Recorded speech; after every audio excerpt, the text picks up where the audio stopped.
करण्याचा इशारा दिला आहे।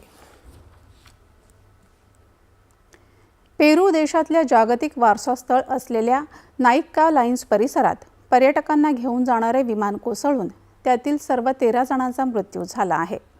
मारिया रिचे विमानतळावरून उड्डाण केल्यानंतर हे विमान पुएब्लो विएझो परिसरात दुर्घटनाग्रस्त झालं। नाईका लाईन्सचं हवाई दर्शन घडवण्यासाठी ही पर्यटन सेवा सुरू होती।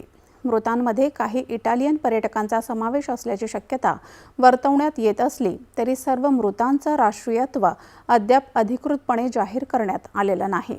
सरकारी वृत्तसंस्था अँडिनाच्या वृत्तानुसार जोरदार वाऱ्यामुळे काही दिवस बंद ठेवण्यात आलेली पर्यटक विमान सेवा एका दिवसापूर्वीच पुन्हा सुरू करण्यात आली होती। अपघाताच्या कारणांचा तपास सुरू आहे।